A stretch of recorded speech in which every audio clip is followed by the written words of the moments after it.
have something to say. But we'll have to start the, oh, I could have been meeting. So after reading the quorum requirements, it isn't, so yes, the vote did pass. Let me just put it that way. So it's a majority, it's 5, and 3 of you said yes. It's not the 4 out of 7. So, yeah, anyway, so it did pass. So at this point, you can decide to put comment back out for, as it is in the proposed rules now. You could put comment out for just taking it out and leaving it how it is today. It's not called that anywhere. And if you want to say call it out, then we would need to, you could do that. And then we would need to come back and kind of give you the plan from there. Like, we couldn't make the decision how it would go today. But you guys meet again in May, so we would have a plan by then.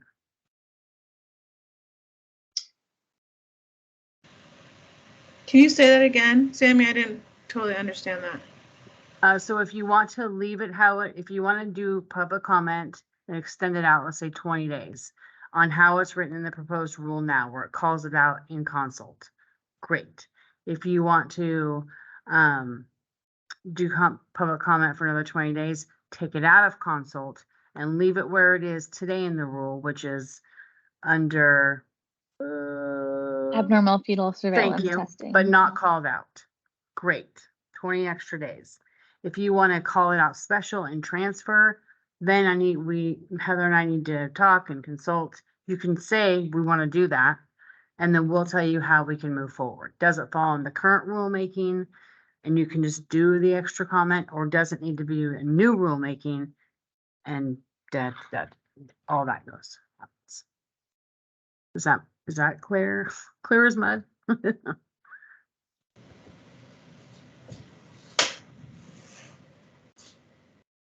mean, I feel concerned about this just being moved right back, like when we don't have all of our board members here to be voting either. So if there's another way for there to be public comment and us to revisit it, that's what I would go for. This is Meredith.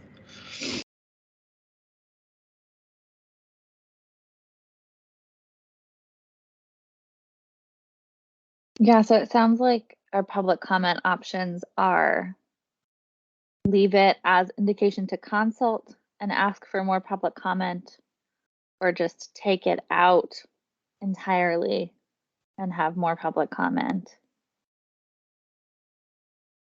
And if we want, if all we're looking for is public comment, but then there's maybe more if we want it specifically called out that we would have to do, depending on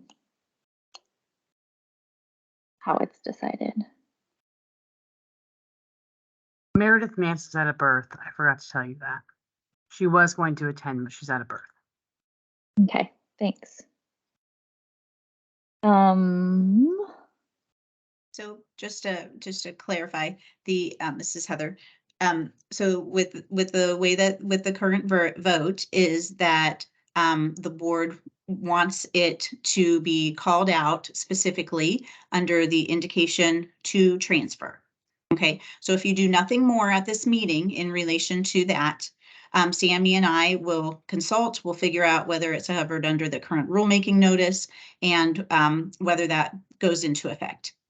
If it doesn't, we'll come back to the board and give you options. Okay, if the board decides that it wants to do something further with this rule, then it would need to take a vote, provide direction to HLO further to say, okay, before that happens, we would like to have more public comment, or we want to take a different direction. Does that make it clear as to where it stands now and how the board would need to move forward if it wanted to take different direction? Heather, this is Wendy. So the vote, if we take a vote, the vote would be that we want to leave it in the consult, right? So that's currently what you have, is that you've just the vote was to leave it in transfer, to have it in transfer, as a specific provision that says Fetal Is growth fetal restriction. growth restriction is an indication to transfer. What did we just vote? Didn't we That just, was the vote. right, okay, so That was the the vote. vote So- was, we would like to leave it and then do we have to vote again for You that? do not. Do not. You do Oh, not, unless you want to do something different than that. got it. Or there could be do we have to do that vote regardless? Then if you someone already- brings up a motion, someone could bring up a motion that says, I would like to I'd like to bring this back again. And then that's a vote. And then the other vote, Right. then the next vote would be I would like to bring it to public comment for 20 days. And then we'd have to vote on that. Yeah, so if you guys want to do something other than have it be an indication to transfer, specifically stating fetal growth restriction, then you would want to take a vote on what that action is going to be. So if someone wanted to propose to have a 20-day comment period before before having that rule go into effect, then that would be the next action. Or if someone wanted to move otherwise in some other direction, you would want to take a vote on that motion. Does that make sense as to where you're at currently?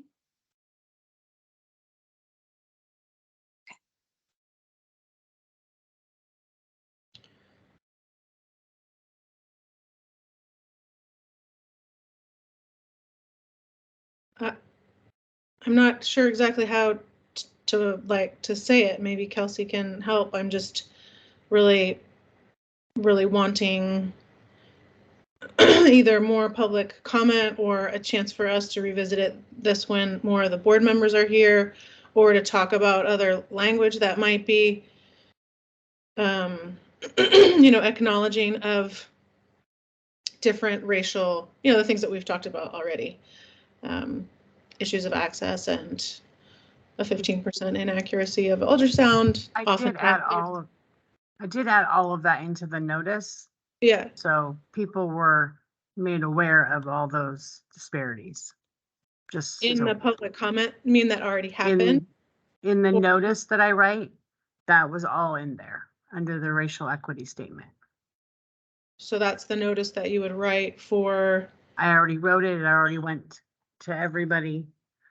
So they knew what things occur when you have this situation, these types of discrepancies. So that was put out for comment. Okay. But if you want to do it again, then they would read it again.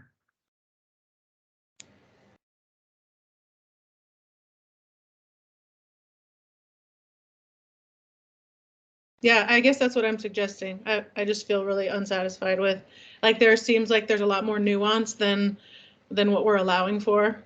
And we kind of just did the opposite about where with the whole trajectory was going just in one day.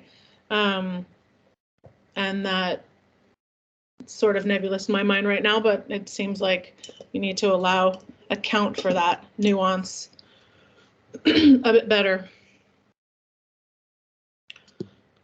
So I guess I am proposing that we have another public comment period. Kelsey, do you have any? I think here? it sounds like if we are just looking for another public comment period, then you could make a motion to move it back to indication for consult. Because that's how it's we know that that's covered by the notice, with the understanding that we're looking for public comment, and then we could revisit it again after that public comment period. If we know that public comment is all we're looking for, that would be one way to do it.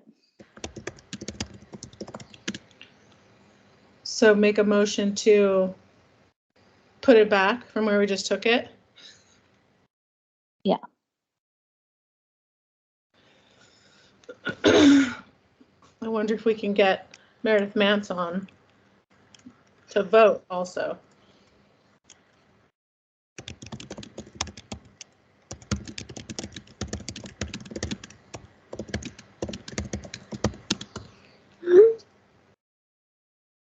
Does anyone want to second that motion?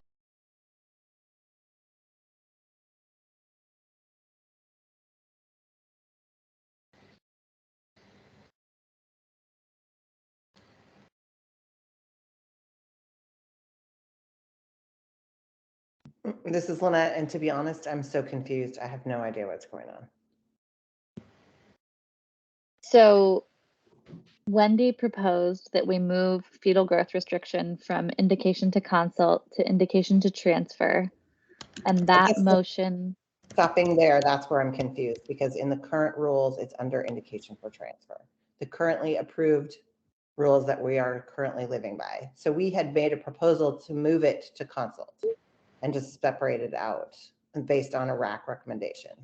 yeah. And now we're saying we have some concerns about that and we want more public comment. Is that what Well, the motion that got made was to move it back to indication for transfer Mhm. and have it As it is? not not- as it's currently written in the rules, but having it explicitly stated that fetal growth restriction is its own line under indication to transfer. And because of that change, it sounds like Sammy and Heather are going to have to look at the notice that went out, and we might have to do more of a process.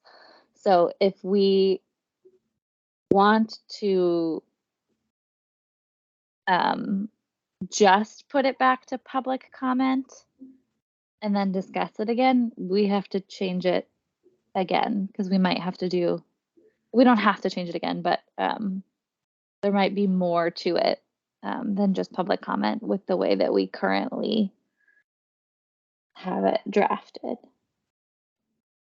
And when would we be able to know if there might be more to it? Like, is that something that Sammy and Heather could review now, or is it something that's going to need some time to review? Some time.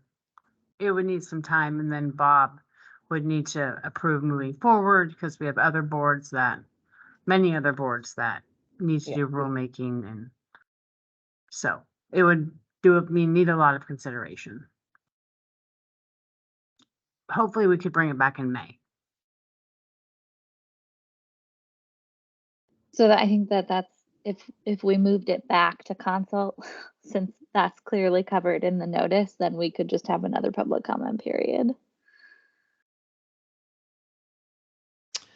I mean, I'm really not opposed to like a true IUGR, baby or or fetal growth restricted baby being an indication for transfer. What's missing, so I don't want to like block that whole thing, but what's missing is like all the conversations that have been had already in the RAC and by us as well previously about how that doesn't represent everyone, and about to allow the midwife to have some discernment, to allow a second ultrasound if it's available, to allow like a consult, with a higher level provider. Not everybody has the like specialty that you do, Wendy, to allow for a little bit of, and I guess that's maybe why we landed on consult before, because that's the process of consultation, then leading to the, yes, okay, if everyone agrees that it was confirmed, because sometimes the second ultrasound doesn't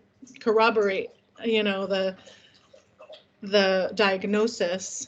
So to allow that, so maybe we're not really at odds so much as like adding one other thing to allow that step of discernment for the midwife based on her population, her specific client, based on her access and all of that. So like that's what just feels bad to me, to like not have, just to move it from here to here and not kind of going back and forth without having that acknowledgement. Wendy, your hand is raised. Yeah, Wendy Smith again. Meredith, I hear you, and if the world were like you, I would feel better. But I have seen that the world is not like you for community midwifery, and there are a lot of fudgy things that happen that this would allow for, and that compromises public safety. So I we cannot rule to the highest denominator. We need to rule to a lower common denominator because that's what we see and that's where we see trouble. So my job is for public safety. I need to err on the side of the people who are at risk, and that's what I'm doing in this situation.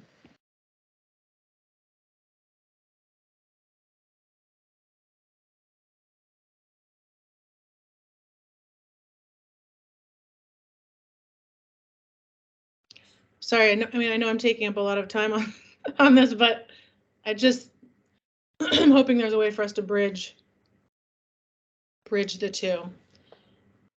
But I can't, I mean, if I'm the only one interested in that, then I can't. I mean, I also support, I support it staying in consult to account for that nuance and discernment. Especially considering the like racial equity piece of it, but I can't second your motion. You can't second my motion?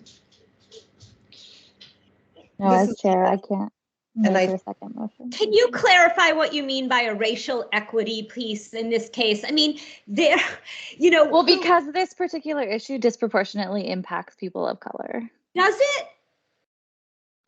Tell Yeah, me how that's- that happens. Because honestly, growth restricted Black and babies of color are more concerning than growth restricted white babies. So if anything, I am erring on the side of racial justice here. And I know what you're going to say, that the curve is based on white women, and there are some curves that are not. And unfortunately, that is not the universal. And so you're allowing for a lot of unproven science right now to make a decision based, that impacts safety. So I hear you, but I am looking out for all, in fact, making those changes based on race when we don't have that ability right now is more risky than protecting those babies. So I hear what you're saying, and I'm really sorry, and I know the argument has been made, but in this case, I don't feel like it flies. Yeah, I just know that the RAC looked at the evidence and that was the recommendation that they made. And Can We you know just tell me again who was on the RAC? I mean, can somebody just, again, I'm sorry if I don't remember, but I don't remember who was on the RAC.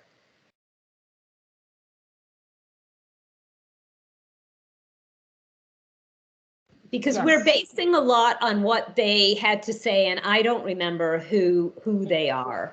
It was Willow Woodward, Silka Akerson, Ramin Hayes Klein, Sarah Dinger, Lennon Clark, Amelia Smith, Nora Hawkins, and Denisha Stone. And the degrees on those people?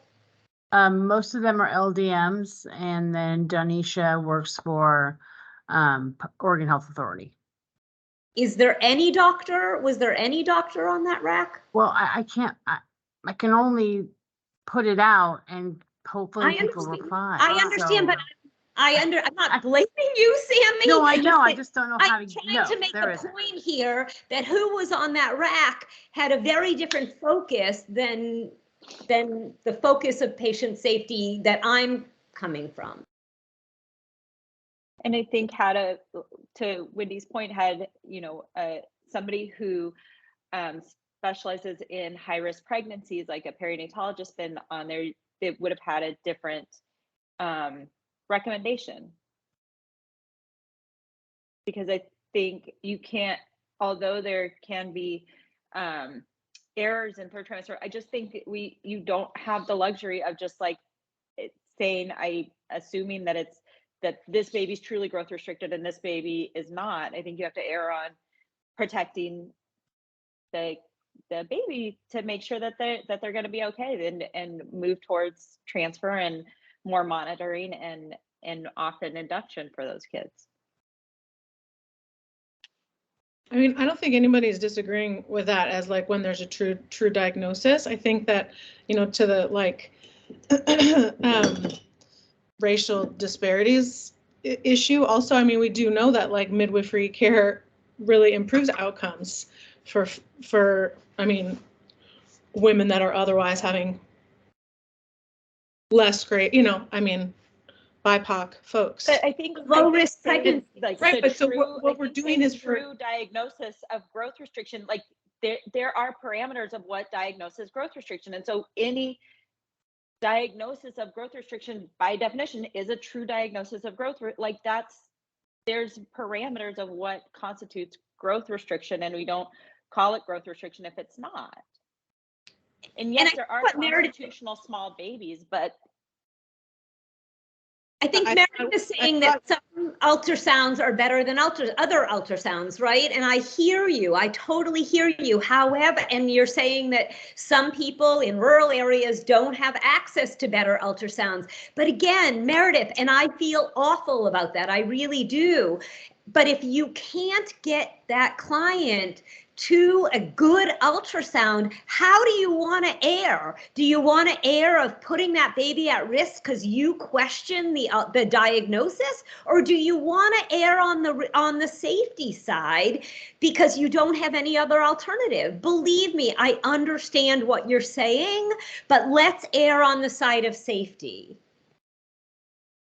Yeah, I mean, I don't know that how I personally want to err. Like what I'm talking about is is allowing midwives in different areas to be able to have discernment, you know, and that sure there's criteria for a fetal growth restricted, and if that's met, certainly that baby should be born in the hospital. But if it's a 15% likely to be inaccurate in certain populations, then like that doesn't give someone time to go get another ultrasound, travel to a place where they could get a better ultrasound or something like that, because then now they need to be induced in the hospital the next day or something. I mean, I don't know, like how often does this happen? It just. But let's err on the side of safety then. I mean, I agree that mistakes are made around so many different things, right? But let's err on the side of safety. Let's not err on the side of providers that are meant to be giving people choice around low risk birth, okay? I mean, that's the side that I'm coming out on, is we are trying to help people have choice, pregnant people have choice around low risk deliveries. And I get that there may be people who are mistakenly diagnosed as fetal growth restricted, but some of those people are not going to be mistakenly diagnosed as fetal growth restricted. Why aren't we erring on the side of safety? I mean, so the majority of the board members here today have voted to move it into indication for transfer and have it stated explicitly. That puts us in a position where we might have to send out like a new notice. And so, you know, Meredith's motion to move it, or I don't know if Meredith actually made the motion, but a motion to move it back to consult would allow us another public comment period. Another option that would allow us another public comment period would be to withdraw or like to remove fetal growth restriction from being explicitly stated as it is now. And so, you know, the board just has an understanding that we count fetal growth restriction under abnormal fetal surveillance. And so it would technically be in indication to transfer, but would be something that would be covered by our notice, and we could just have another public comment period. If that's kind of like a procedural compromise that you're comfortable with, it would still be an indication to transfer. It just wouldn't be stated explicitly, and we could just have another public comment period. We could just decide to have another public comment period about it instead of having to wait to decide if the notice is covered or not. Wendy? Wait, so, but that's how we got into this in the first place. So you're saying that we put it out with all abnormal fetal surveillance to go under transfer. Don't call out fetal growth restriction, which, you know, again, how we got into this in the first place is because there was the question of fetal growth restriction that wasn't called out. And then open it, and then make another vote to open it up for public comment again. Yes, that would And- be one option. Okay, what's so the that we other? could- Well, the way it currently stands right now, the change that we made may or may not be covered under the public notice that already went out. And so they're going to have to look at that and then potentially issue another notice and go through the whole process again. So it's just it delays things versus if we did something that would definitely be covered by the notice that already went out, we could just have a public comment period and then discuss it again.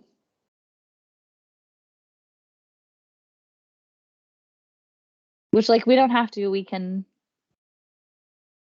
let it go through the longer process.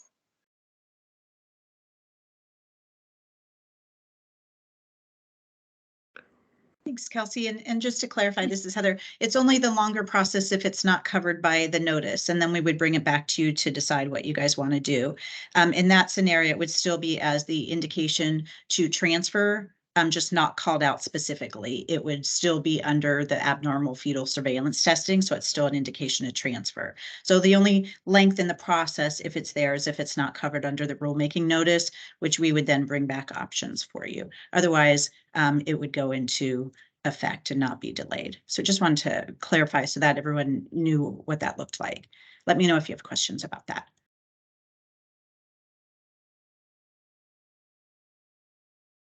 So we just don't have that information yet about if it's covered. That's correct. We'd like to take a look at it and actually see the documentation so we can make a decision without doing something on the fly. We feel that's the most reasonable and protective process of the board's decisions.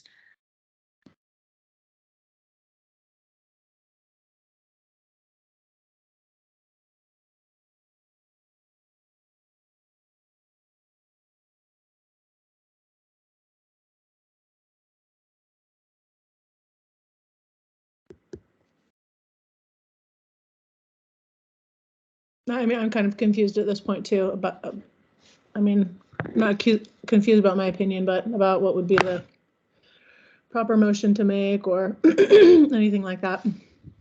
I mean, I'd be interested in having it be discussed or voted on when Meredith Mance is here, who is also a BIPOC person, which might be like relevant insight.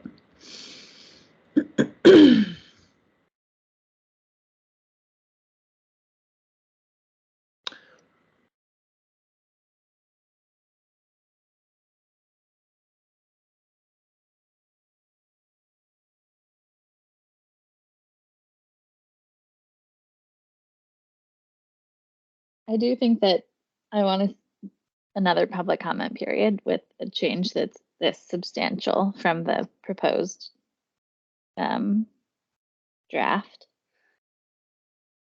that was sent out for public comment. I don't feel particular about how that happens.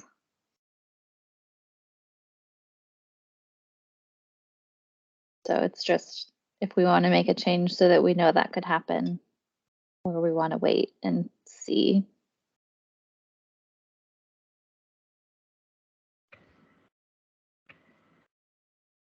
Well, if we wait and see, then it might just already kind of get folded in because it was within the notice, right? And there wouldn't be a public comment.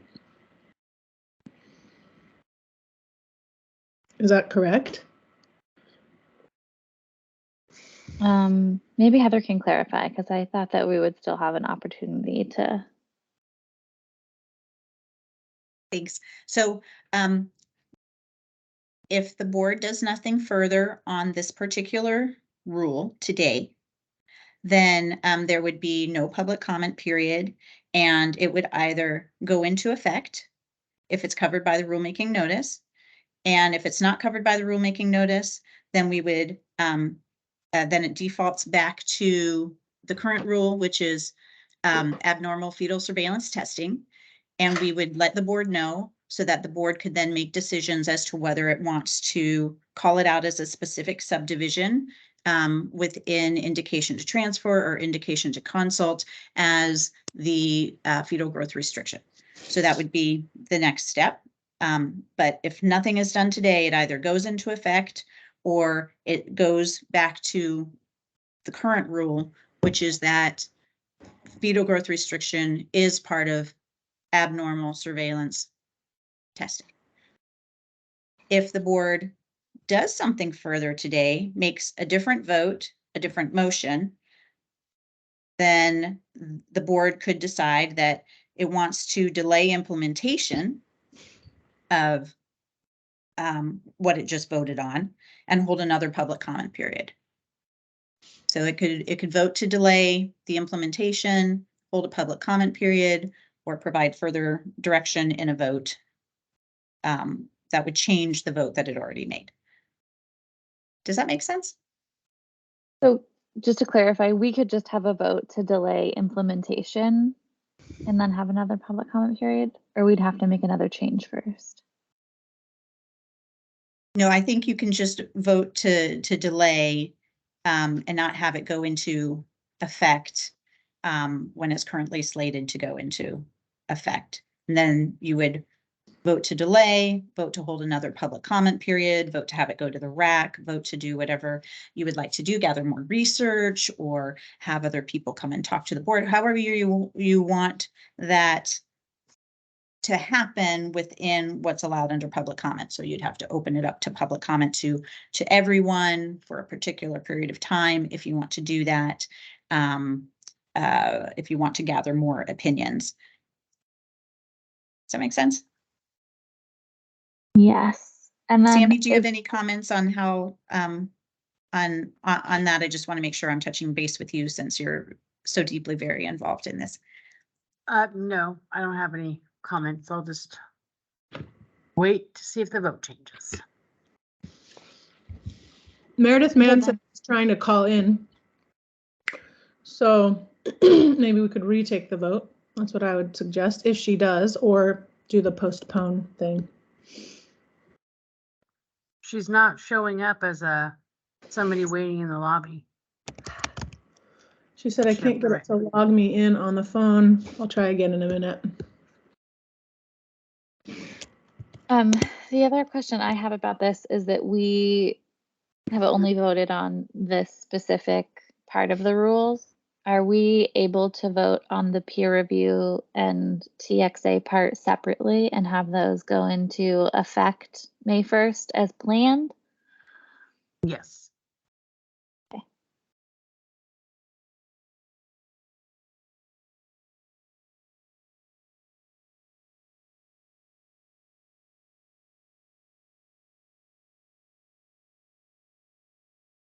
So do we need to make a motion to do that? Can we do it now?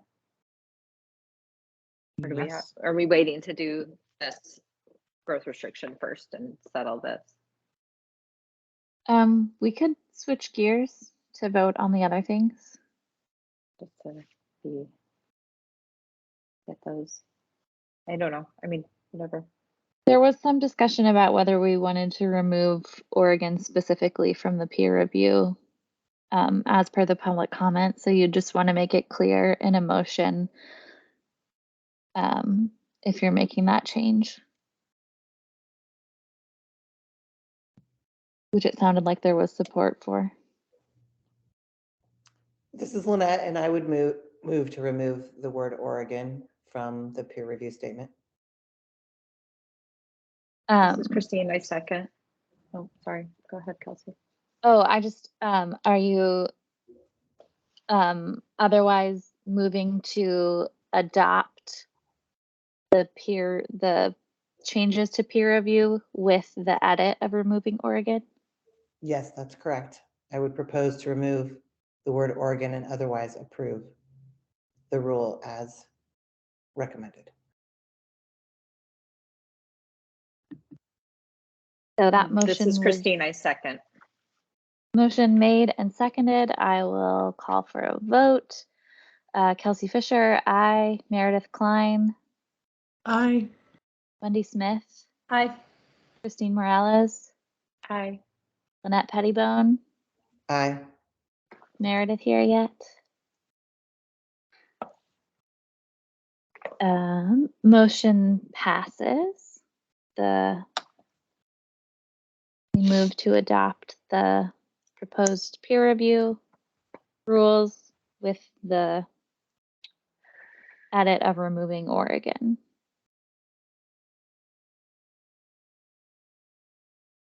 Does somebody want to make a motion about the TXA section? This is Lynette, and I move to approve the TXA section as recommended. This is Meredith. I second.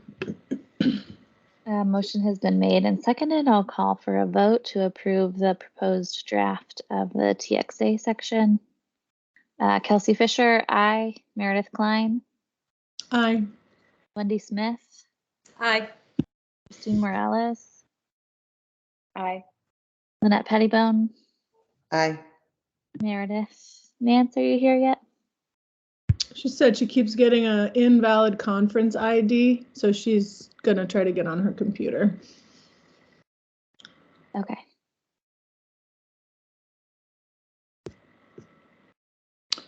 April emailed her with the correct information, so maybe Okay. she's calling the wrong number. I'm not sure.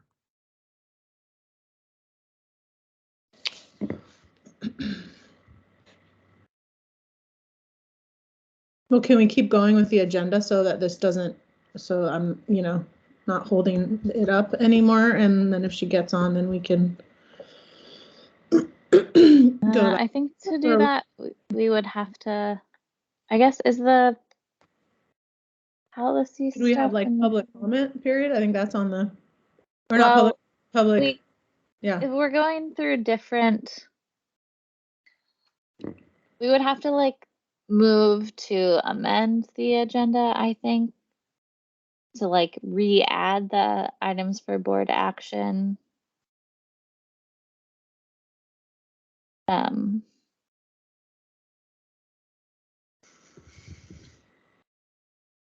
So I think it's probably better to just wait. Okay. I mean, or you could try your motion now if you just want to delay implementation for another public comment.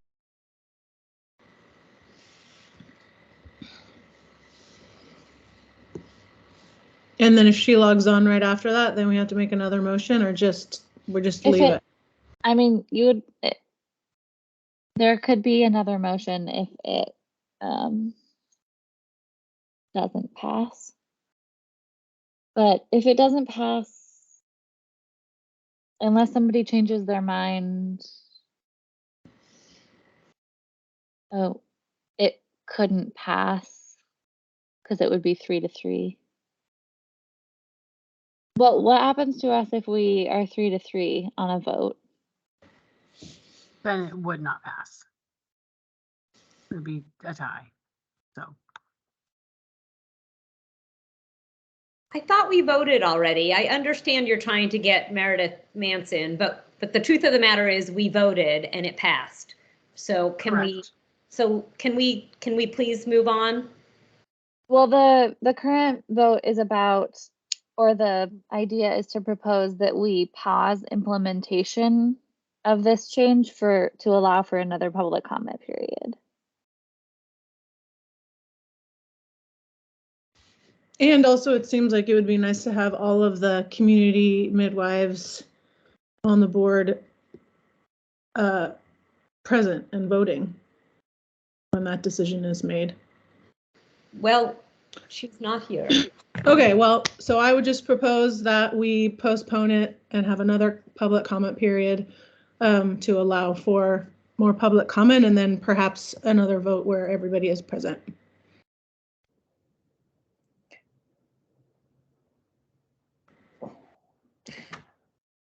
This is one and I still don't understand the point of that. Because I don't understand how it's going to help us move forward. I'm kind of with Wendy that we just need to go with what we have right now. I feel like that if this motion was seconded and there was a vote called, I would abstain, which I don't know where that puts us. Probably at a Oh, tie. yes, it does. What the advantage of that is. Oh. There's Meredith Mance. Hi, it's Meredith. I only have a second. Sorry, I'm bouncing between a mom.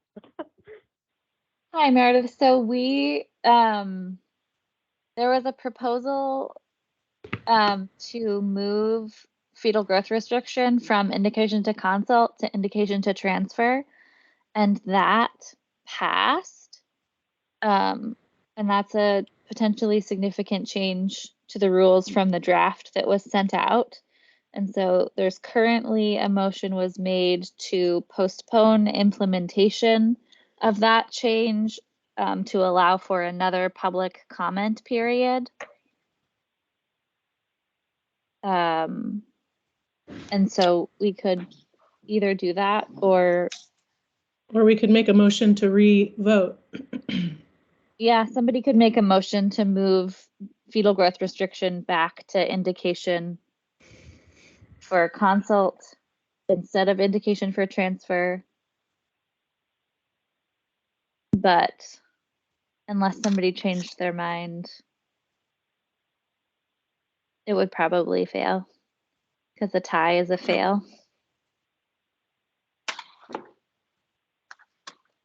I would be interested in postponing with public comment because I am interested in hearing more about research on the equity piece and how that aspect of it could affect things. Like, I totally understand the safety perspective of wanting it to be a transfer, but I am interested in like hearing a bit more about long-term like equity effects of that shift because of like racial disparities and things like that that can affect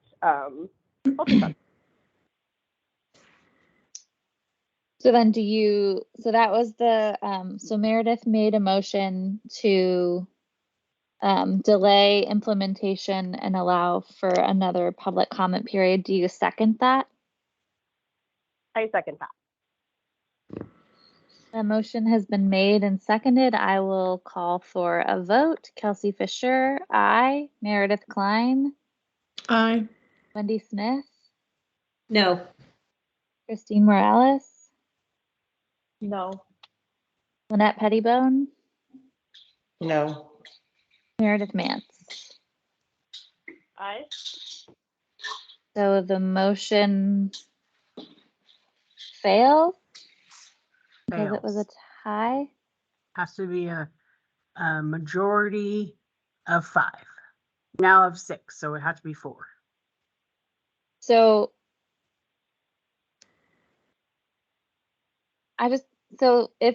since that motion,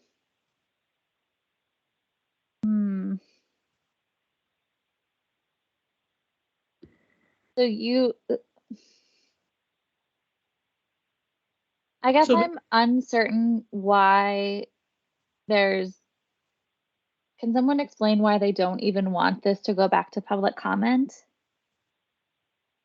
I feel like we already got public comments. And the public comment we got, disagreeing with it.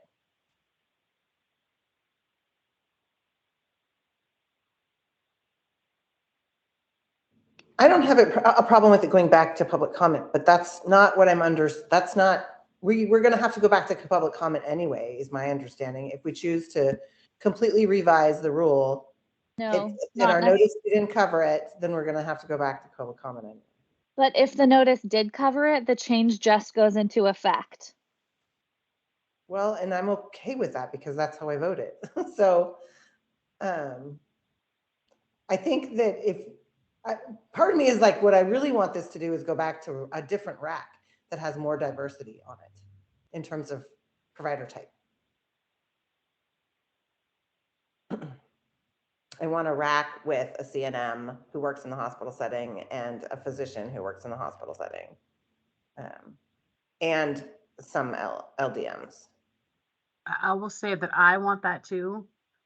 but I only can put people on the rack that apply. So it will be your guys' jobs to get people to apply. Cause I want that. HLO wants that. So is that a proposal that we could make, is to pause implementation and send this to a new rack where we try to recruit again? To have better representation on the rack? I believe that would just start everything over.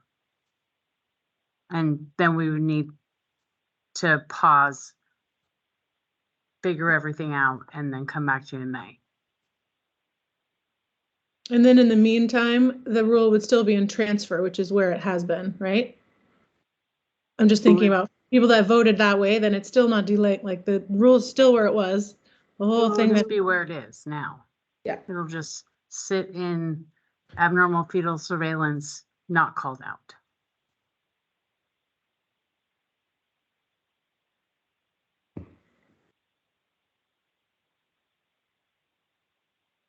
This is Kelsey, and I just want to say that I'm really uncomfortable with this moving forward this way because we had it in consult in our proposed draft. The public comment we did receive was in support of that, and I'm not comfortable changing it to transfer without allowing for more public comment. And I agree with that. And so I guess that goes back to the question of just because it is covered in the notice, does it mean that we can't ask for more public comment? Can we Well, just that's leave what it we as- just voted on, and you voted no for it. Because we voted to leave it as consult. I'm not leaving it as consult. no, No, we didn't. So the previous vote was to move it from consult to transfer. And so that is the draft.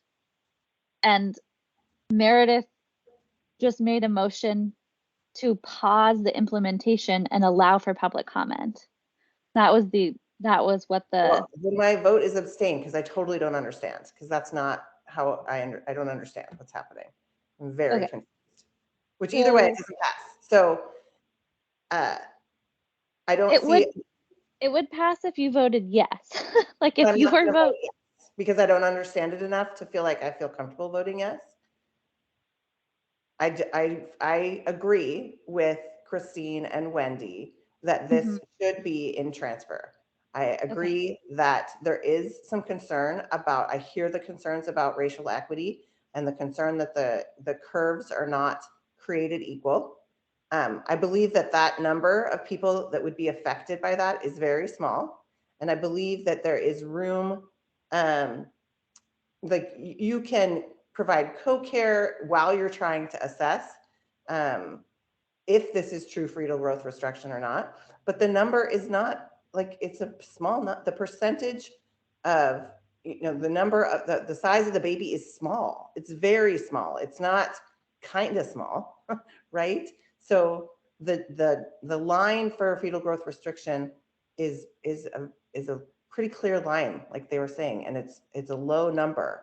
And I think we do have to protect, unfortunately, because we do have people in our state who like to push the boundaries.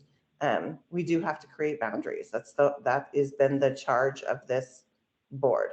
So I love more public comment. That's great and fine. And I think that we can achieve that while leaving the rule where it is in the transfer place. okay, so unless we voted to change it, there isn't a scenario where it isn't in the transfer place. The motion that Meredith had just tried to make was to pause on it being explicitly stated in the transfer piece and allow for more public comment. Does that sound okay to you, Lynette? Yes, but that's not what she said. That was not what was said. What was said Okay. was leaving it to consult and then requesting more information based on that change. Okay. I thought it was just for the pause and public comment. Does someone want to make a motion to just pause the implementation and allow for another public comment period, and then we revisit it again?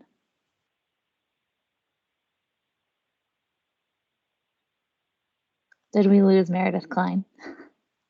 And just so I clarify, when you say pause, it just stays where it is proposed, which is in consult, and we send it out for public comment like that. And say, everybody comment on if you think it shouldn't be here, should it be somewhere else? No, Based, I think, can we not send it out where we voted to move it to? Because we voted to move it to transfer. that's to transfer and list it specifically. Yeah. That's not my Yeah. understanding. That was what Wendy's motion was, that passed, what, 3-2? Yeah. My understanding is that we'd have to look at the notice to see if we can, if it even fits. But that's just my understanding. I could be 100% wrong.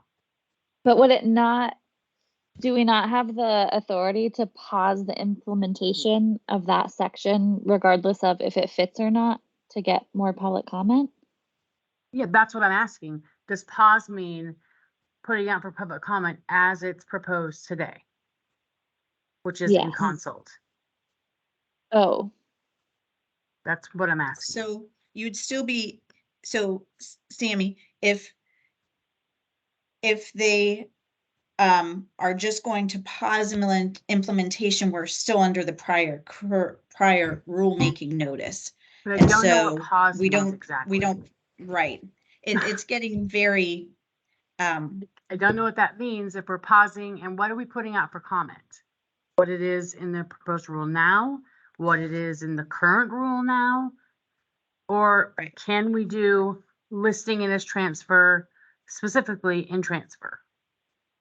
I don't know at this point. it's getting quite Muddy. muddy.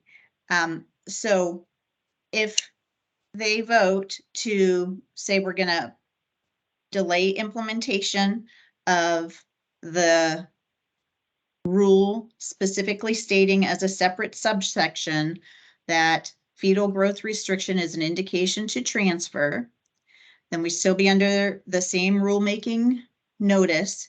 And so we wouldn't change the draft that is out to the public. That doesn't mean that you couldn't provide more information to the public in terms of what the board is requesting information on. But if we renotice it, then that's going into a different rulemaking.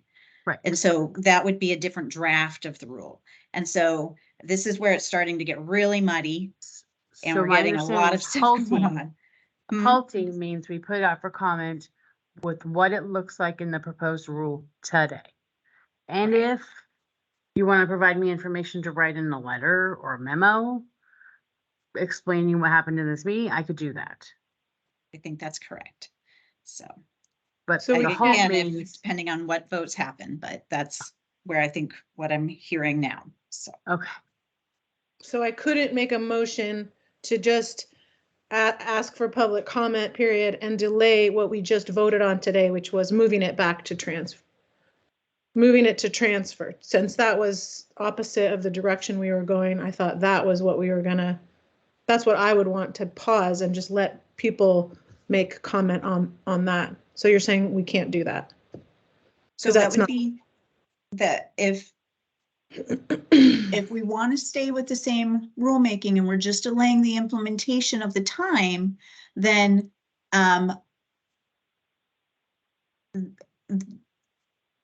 we would be able to explain to the public, HLO could explain to the public what the comment, what change we would like the public to comment on, but the draft has already been noticed. And so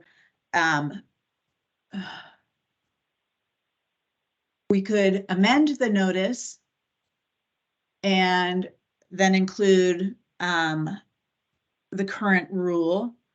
And we'd have to look at that, at amending the notice. But if we're not going to amend the notice, then it would be in a different, there's a lot of procedural things that are going to have to happen behind the scenes that Sammy and I have to think about once we understand what the board wants to do. And so I think that those procedural things, I'm not sure how much of it you need to know to make your decisions or whatnot, but there's a lot of muddiness and a lot of things we have to think through on the backside, if that makes sense. So if what you guys want to do is delay the implementation of having fetal growth restriction be a separate subsection under indication to transfer, then you can make that vote and ask for public comment, and then Sammy and I can figure out how to get that information to the public and what's the best way to do that, with given the parameters we have under the rulemaking requirements. But if that makes sense. So that sounds very complicated. So it seems like the two routes would be just go with the vote that already happened, or propose that it goes back to a RAC to get more diversity on the RAC and maybe some more, another, like just a caveat about, allowing for all the things that we've been talking about, or that I've been trying to communicate. Does that seem accurate? So I think there's, there's various things you could do. I think we just need your direction. And then once we have your direction as to what you want to do, we can apply the procedures and the things that have to happen for rulemaking. So you have those options available, how you want to proceed forward, what you want to do with votes. Let us know so we can guide you. But what I'm saying is those procedural things behind, I think that's making it very muddy. Okay. Yeah, I mean, okay, so I guess that I would move that we send this part back to a RAC, a new RAC, to get potentially more insight. And I realize that may not be supported, but that's just what I'm going to go with.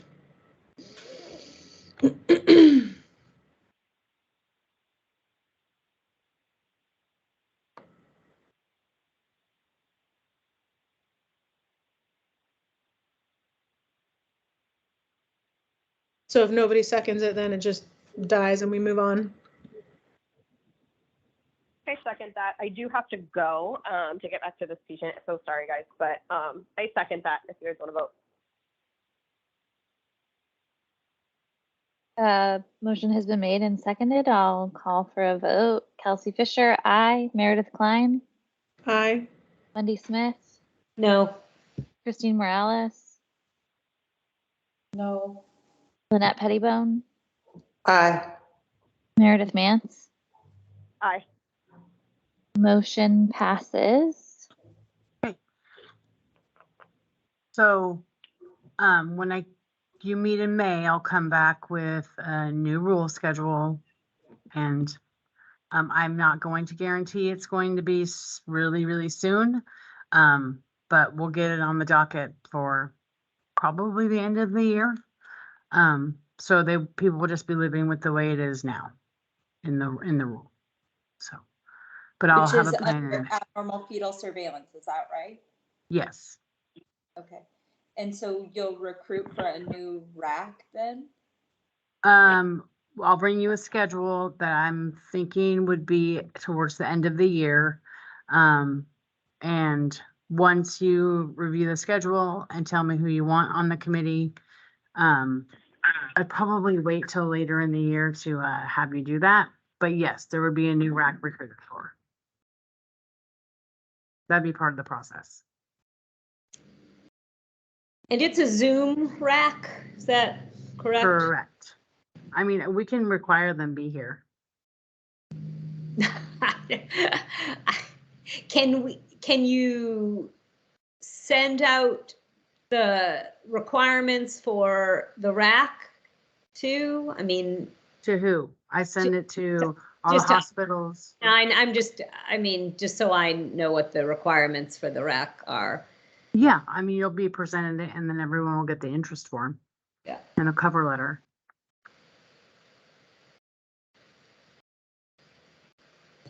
And what does that mean for the other bits that we voted on regarding the rules? Are they also pushed out until the end of the year, No. or are we able to implement those sooner? We'll implement those May 1st. Great. Can people send, I'm assuming the answer is no, but can people send in public comment for this now and have it held? And have it held until No. time? No. Okay. No.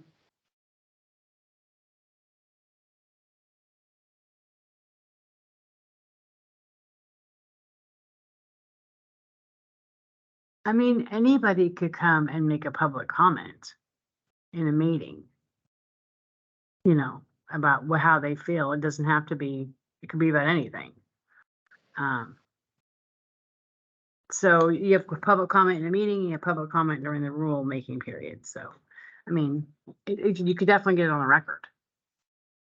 I understand, but as you all know, it's very, very difficult for people in the middle of the day on a Thursday to come and give public comment. I think I was definitely unaware of the composition of this rack and have a lot of concerns with the composition of this rack.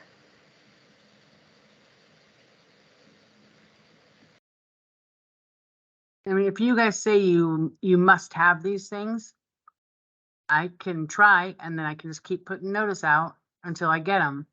But it will push your rulemaking out until I get them. So those designated people. We had no hospital providers on the rack. Every hospital was sent the notice and the interested form. I don't know how else to get it to them.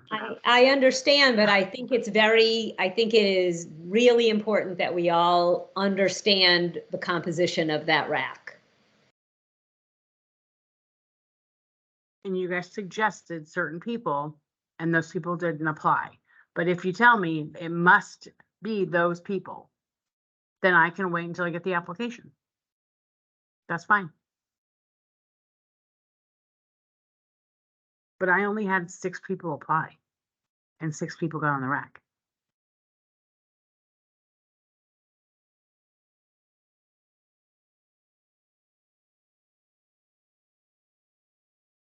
Christine, you're muted. I don't know if you were trying to say anything. Sorry. I'm just curious, when you send the request to a hospital, who do you send it to? Like, do you send it to? I sent it up to, they're the licensing for hospitals and whoever their mailing list goes to. Oh.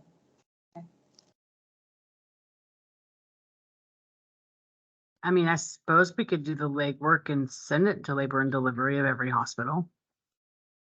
I'm just trying to figure out how to get better, like just notification, because I know that nobody, I mean, I've never heard of anybody at our hospital or any of our clinics be requested that they be a part of any rack. So I'm just curious if it's like getting lost in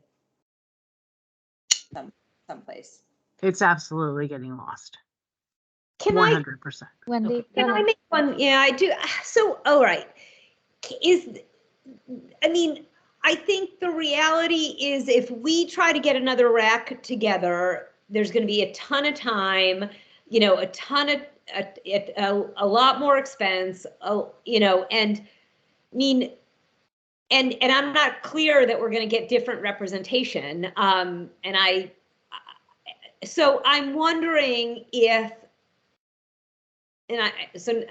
we could just say, fine, open the public comment period and I make, and then now it's up to me to, to make sure that the people I think need to be heard are a part of that public comment. And then we all review the public comment. I mean, two public comments are easy to review, but if we get more public comment, then, I think, because I'm just not clear that having a rack that's comprised primarily of LDMs and Hermine Hayes Klein and an OHA member with one perinatologist or one obstetrician is going to change the outcome. So we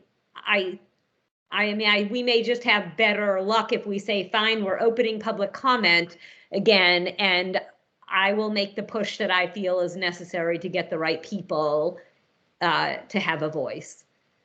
So just as a little wrap up for the people I reached out to with the interest form and cover letter, were all the coordinated care organizations, Association of Birth Centers, Midwifery Council, Forward Together, all the LDMs, Healthy Birth Initiative, all the tribes, small business owners, Oregon Perinatal Collaborative, Pacific Northwest Obstetrical and Gynecological Association, Basic Rights Oregon, or Oregon Pediatric Society, Oregon Midwifery Foundation. I even reached out to a Facebook page. So I mean, and then all the hospitals. So that's who I reached out to. If there's additional ones, by all means, let me know. And so this just supports the argument to perhaps try a more well-publicized public comment period. Because I'm not clear how we're getting I'm not clear how we get more people on this rack. It's hard. I mean, it is just hard. I think there is a piece of inequity to practicing doctors to change their schedule and go to a rack. Right? I mean, I can do this because I am a salaried employee that has a really irregular schedule, but there are very few people like me in the state of Oregon. I think that you probably will run into the same issue with public comment. Well, except it's a whole lot easier to send an email than it is to be available at a specific time for a Zoom meeting. So.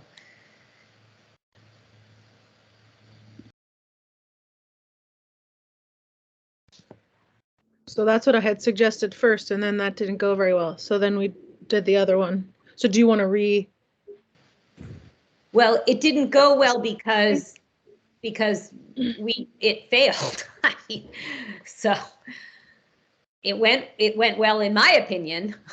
But now isn't that what you're asking for, is to do a public comment instead of the rack, which we just voted? Well, Meredith, I'm happy with your vote failing. Now we're going back to a rack. That was not part of the vote that I voted for. That was a third vote. So the first two votes passed, or the second one failed. And now the third one passed. And so now I'm stuck going back again. So Right. Now I have to rethink this whole thing. Because right. So the first one passed to put it in transfer, then the second one failed to I can't even remember, but it was to put it on hold or whatever. But then the third one passed to reopen a rack, and I didn't want to go there. This is Lynette, and I think that regardless of whether we're looking for public comment or we're looking for RAC members, we have to invite more personally. Sammy sending an email to the head of the hospital is not going to get anywhere, ever. There is no one at the head of the hospital that's going to be like, oh, I should send this to my nurse midwifery group and see if any of them want to participate. That's the problem. It needs to not go to the top head echelon of any organization. It needs to be more targeted to the people within the organization who might be interested in participating or have something to say about it. Maybe it needs to go to all the OB hospitalists because they're the ones that are going to receive those transfers in labor. Mm-hmm. And they're going to be the ones that have an opinion about it. Yeah. The administrator is not going to have an opinion about it. I'm happy to try to find that information. And we can help. I mean, we have people here on this committee who can help us. Yeah, I mean, I actually physically spoke with 3 people who were candidates for that rack that none of them followed up, so. But again, they're all salaried, production-based employees, so.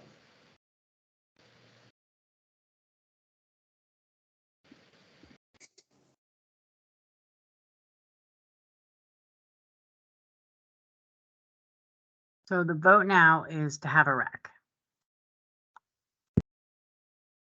Make a new vote, then you can do that too.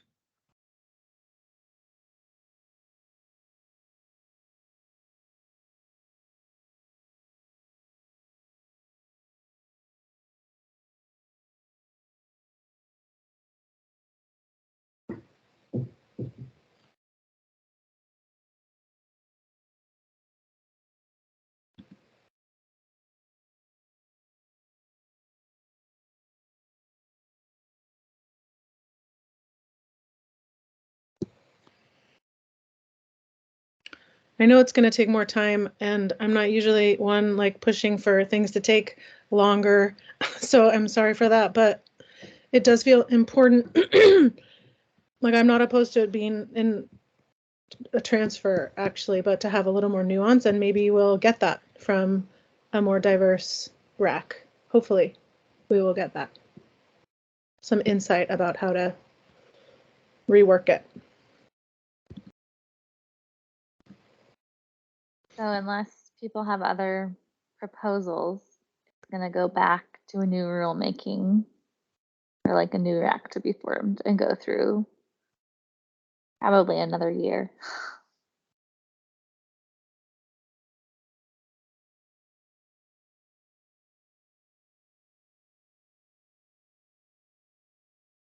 I mean, can we then disapprove? Do we have final say about the rack? So if Sammy sends us the rack participants, can we say, no, this is unacceptable? Yeah, I think Sammy said Absolutely. that we can make requirements for, Yeah. you know, these types of participants and just have it on hold until we get them. Or if you want to specifically approve each person, absolutely.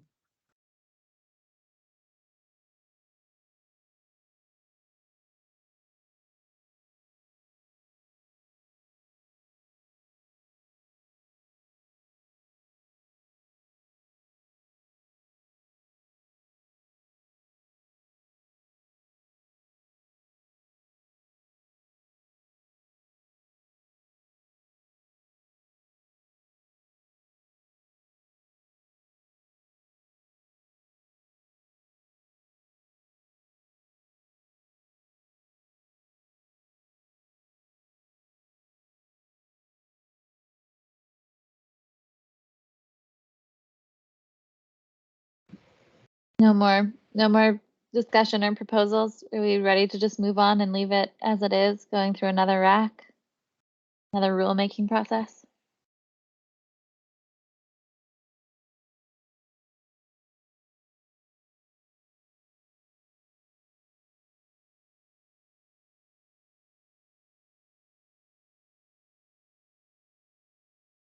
All right. Are we moving on to our next agenda item? Yeah, Number the 3, next one. policy. Oh, sorry. Sammy. Legislation. Very vague. So we came to the first deadline. So some of the bills that I presented to you in March came off. And so there isn't anything. There's 2 new boards expected to come on. The sign language interpreter board and then a program for dental laboratories. So those are moving forward. Other than that, there really is not anything that would affect you guys. So that's it. Not directly anyway. That's all I have for that.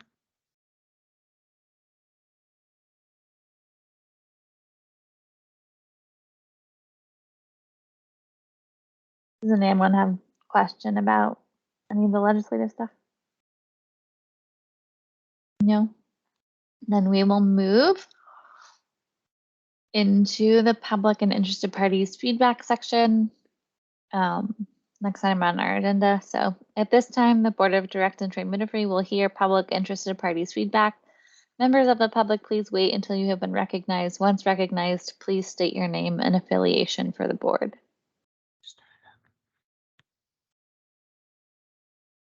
Hi, is there anybody that wants to comment?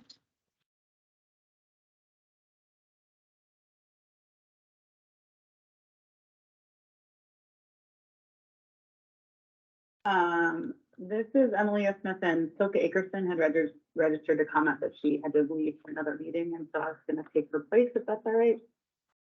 Sure. Yeah, I'm Emily Smith. I'm at LDM and I'm the president of the Oregon Midwifery Council. Have a few things to comment on. I've been listening to this long discussion about the fetal growth restriction rule, and I just want to express just a lot of frustration that this conversation was happening at this point in the rule making process, and just really also defend a little bit that LDMs and midwives are care a lot about patient and baby safety, and that is also our number one priority in the care that we give. And I want to make sure that that's really clear, and that no one wants fetal growth restricted babies to be born at home or in a birth center. That was never the intention of the change in this and the discussion around that. It was about fetuses getting an SGR diagnosis based on one very marginal ultrasound, and then those are followed up with a second ultrasound. Some of them are found to not have SGR, and some are found that that SGR diagnosis is accurate. And yeah, so just to have some clarity around discussion that came from the RAC and things like that. All I'll say about that. Some questions I have for the behalf is wondering why we remove the inactive license option. It's really important. It's a really important option for our profession to be accessible and equitable, because people need to be able to not pay a huge license fee when they take time off for maternity leave or sickness or whatever. And we need it to be easy to return to active licensure. And we'd like to once again ask to have these meetings, these online meetings with video, or return to in-person meetings. The phone meetings feel pretty inadequate. It's hard to track who's speaking, and many other OHA and HLO meetings are online with video. Seems like that would be pretty easy to do. And I think that is all I have to say.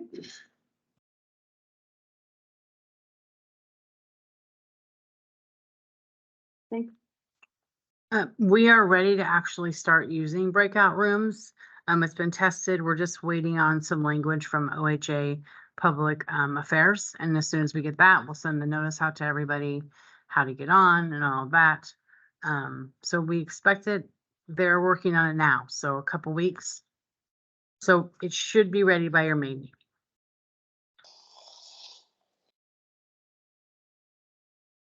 Thanks for your comments, Emilia.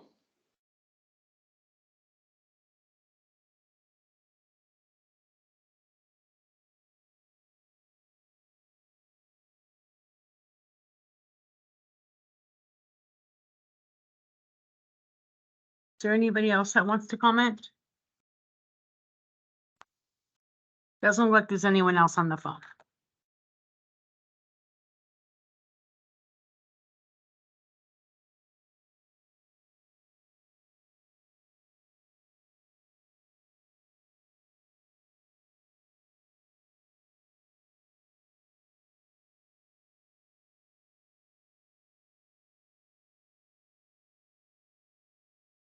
All right, with no one else on the phone, we can move to our next agenda item, number 5, which is executive session. Well, do we have an estimate for how long we think this executive session is going to be? It sounds like an hour, maybe. I'm gonna guess 2 hours, but that's a guess.